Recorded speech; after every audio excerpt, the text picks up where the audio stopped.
공원 일몰제가 시행되는 내년 6월까지 부지를 매입해야 하는 도시공원은 광주에 25곳이나 됩니다. 시간은 촉박한데 넘어야 할 산이 많습니다.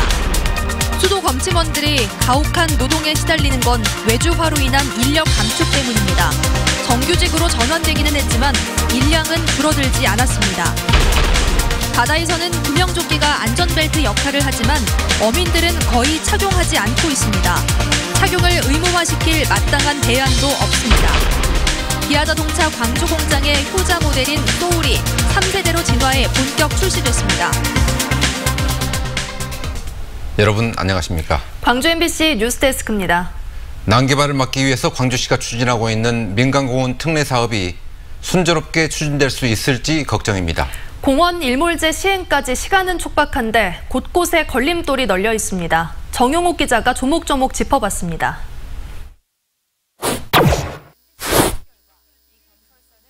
민간공원 특례 사업 대상지는 광주에서 모두 10곳으로 들어서는 아파트가 총 15,000여 세대에 달합니다. 한정된 지역에 대규모 아파트가 조성되면서 송암공원과 우남산공원, 중해공원의 최소 3곳은 학생 배치에 빨간불이 켜졌습니다. 아파트를 지으려면 반경 1.5km 이내에 초등학교가 우선 확보돼야 하는데 주변의 학교가 포화 상태여서 학생 배치가 어렵기 때문입니다. 부지나 예산 확보 문제로 학교 증축이나 신설도 쉽지가 않은 상황입니다. 세 군데 다 이미 기증축이 된 학교이기 때문에 더 이상은 증축이 어려운 부분이 있어서 광주시가 교육청과의 협의에 소홀했다는 비판이 나오는 이유입니다. 광주시는 설 이후에나 시교육청과 TF를 꾸려 해법을 마련하겠다고 밝혔습니다. 광주시는 민간공원 1단계는 다음 달 초까지, 2단계는 4월까지 우선 협상 대상자와 협상을 마무리할 계획입니다. 이후 도시공원위원회의 심의와 함께 환경영향평가 등이 진행됩니다. 문제는 시간이 빠듯하다는 겁니다. 1년가량이 걸리는 환경영향평가도 건설사와의 협상도 시간표대로 되지 않으면 사업이 좌초될 수 있습니다. 특히 건설사들이 추가 요구를 하거나 일정을 지연시킬 경우 더 급해지는 건 광주시입니다. 내년 6월까지로 시한은 정해져 있는 반면 광주시가 쓸 카드는 많지 않기 때문입니다. 건설사가 협상 우위에 있다는 얘기가 나오는 이유입니다. 또 금호산업이 소송을 제기하거나 환경단체가 청구한 공익감사가 받아들여질 경우 사업 추진이 더 지체될 수 있습니다.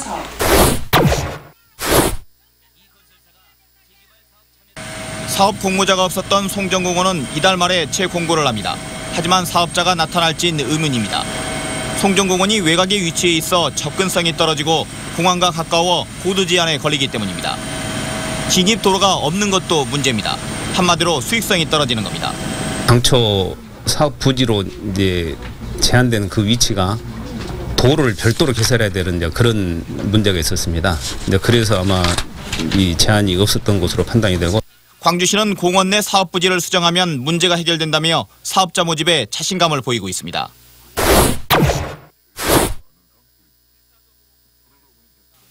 광주에서 일몰제가 적용되는 공원은 모두 25곳입니다.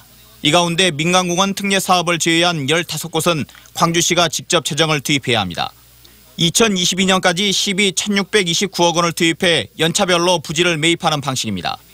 하지만 도시철도 2호선이나 광주형 일자리 등 돈 쓸 데가 많은 광주시가 관련 예산을 어떻게 마련할지 관심입니다. 해당 공원 부지를 매입하지 못하고 일몰제 시한을 넘긴다면 공원의 난개발을 막긴 어려워 보입니다. MBC 뉴스 정용욱입니다. 수도 검침원들의 노동 강도가 감당하기 힘든 수준이라고 어제 보도해드렸습니다.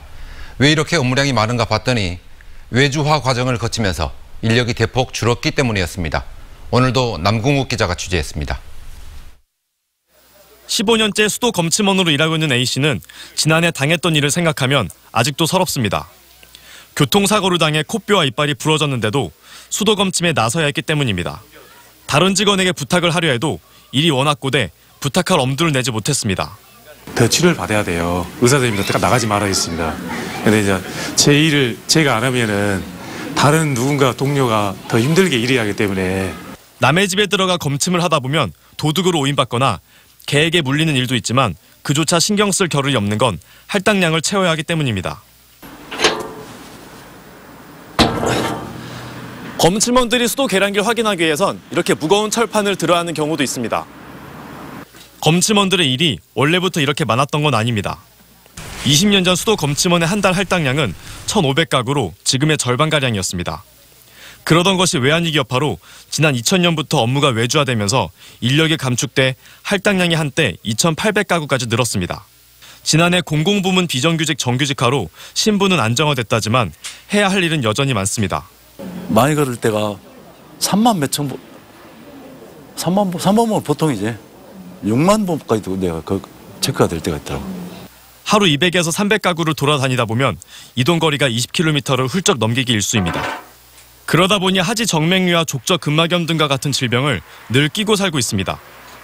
근골격계 유해임 조사나 이런 것이 전혀 이루어지지 않고 있는 거죠. 실태 조사도 이 사람들이 어떻게 하고 막 이런 거 있지 않습니까? 검침원들의 노동 강도가 살인적이라는 보도와 관련해 광주시 상수도 사업본부는 업무 진단을 통해 필요하면 인력 충원을 검토해 보겠다는 입장을 밝혔습니다. MBC 뉴스 남궁욱입니다. 바다에서는 구명조끼가 안전벨트 역할을 합니다. 입구업보에 따라서 목숨이 오가기도 합니다. 하지만 어민들에겐 구명조끼 착용이 의무가 아닙니다. 마땅한 대안을 찾지 못해서 의무화 법안은 국회에서 표류하고 있습니다. 강서영 기자가 취재했습니다. 지난 15일 통영에서 낚시어선 무적호가 전복됐습니다. 3일 뒤 고흥의 한 어선에서 불이 났습니다. 3일 간격으로 2명이 실종됐고 5명이 숨졌습니다. 이처럼 전복과 충돌 등 각종 어선 사고로 숨지거나 실종된 어민은 최근 5년 동안 486명. 해상에서 발생한 전체 사고에서 절반 이상을 차지합니다. 전문가들은 어선 사고 때 선원들이 대부분 바다에 빠지기 때문에 구명조끼를 입었을 경우 생존율을 크게 올릴 수 있다고 말합니다. 하지만 낚싯배와는 달리 일반 어선에서는 구명조끼 착용이 법적 의무사항이 아닙니다. 부피가 커 조업을 할 때 불편하고 작업 능률이 떨어진다는 이유로 항상 착용하는 어민도 찾아보기 어렵습니다. 동작 빠르게 움직여야 될 것도 있고 활동적이어야 될 게 아마 아닌 사람 많이 있어요. 비상시에 가까운 데 이리가 비치해놓고 있어요. 언제든지 뭔 일 있으면 있겠거든요. 그래서 정부는 부피를 줄여 착용감을 향상시킨 이 팽창식 구명조끼를 장려했습니다. 하지만 어민들은 이것마저도 외면하고 있었습니다. 통상적으로 작업하면서 입을 수 있는 그 제품이 아니에요. 가볍고 따뜻하고 얇은 소재의 안전 기능성 제품 같으라면 왜 어민들이 반대를 하겠습니까? 정부는 이에 따라 팽창식 조끼보다 착용감이 좋은 점퍼식 구명조끼를 도입하려 했지만 이마저도 쉽지는 않습니다. 의식을 잃어도 자동적으로 이렇게 기도를 확보해서 숨을 쉴 수 있게 그게 보건성이라고 하거든요. 점퍼 형태는 보건성이 없어요. 만들 수도 있어요. 네네. 근데 가격이 너무 올라가요. 400불까지도 올라. 상황이 이렇다 보니 구명조끼 착용을 의무화하는 법률 제정안은 합의점을 찾지 못해 국회에서 2년 넘게 표류하고 있습니다. 무엇보다도 그 어민의 안전을 위해서 구명조끼의 착용이 필요하다고 보는 게 이 법안의 취지고요. 정부가 적절한 대책을 내놓지 못한 사이 구명조끼 착용 없이 목숨을 담보로 한 어민들의 조업은 계속될 수밖에 없습니다. MBC 뉴스 강서영입니다.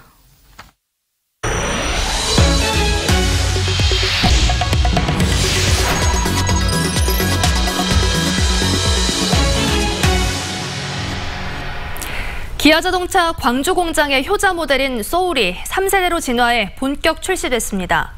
6년 만에 신차가 생산되면서 침체된 광주 경제에 활력을 불어넣을 것으로 기대되고 있습니다. 이계상 기자가 보도합니다.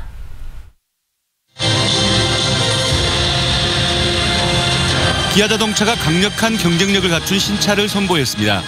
미국 등 북미 시장에서 큰 인기를 끌고 있는 소울의 3세대 모델입니다. 소울 부스터라는 애칭에 걸맞게 외관 디자인이 강인한 모습으로 태어났고 가솔린과 전기차 두 가지 모델로 생산돼 생애 첫 차를 준비하는 운전자들을 집중 공략할 것으로 전망됩니다. 소울 부스터는 전량 기아차 광주 공장에서 생산되고 있습니다. 광주에서 만들어진 소울 10대 가운데 6대가 미국 시장으로 수출될 정도로 광주를 대표하는 수출 효자 차종입니다. 2세대 올류 소울이 지난 2014년과 2015년 2년 연속 연간 20만 대 생산을 돌파했던 터라 3세대 소울 부스터 역시 연간 20만 대 가까이 생산될 수 있을 것으로 기대되고 있습니다. 3세대 소울 부스터 역시 그 인기를 이어나가 지역 수출에 기여하는 효자 처정이 될 것이라 확신합니다. 신차 출시 효과에 힘입어 광주 지역 협력업체들의 생산량과 매출도 크게 증대될 것으로 전망됩니다. 올해 하반기부터는 신형 SUV 모델이 하나 더 출시될 예정이어서 기아차 광주 공장에 새로운 도약의 기회가 될지 주목됩니다. MBC 뉴스 이계상입니다. 양승태 전 대법원장이 서울중앙지법에 출석해 구속 전 피의자 신문을 받고 있는 가운데 민중당 광주시당이 구속 수사를 촉구했습니다. 민중당은 법 앞에 만인이 평등하다는 사법정의가 살아있다면 사법농단의 주범인 양승태는 당연히 구속돼야 한다고 주장했습니다. 그러면서 법원이 구속영장을 기각한다면 국민은 선출되지 않은 권력이 민주주의를 짓밟는 것을 지켜만 보고 있지 않을 것이라고 경고했습니다.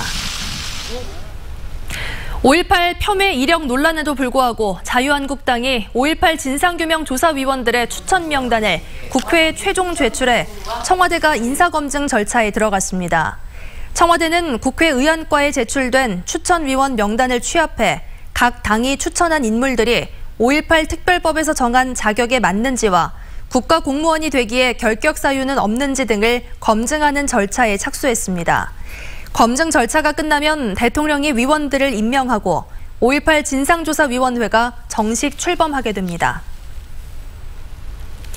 기획재정부가 광주 교도소 부지를 첨단 물류 및 이커머스 창업 공간으로 활용하겠다고 밝혀 광주시와 엇박자를 보이고 있습니다.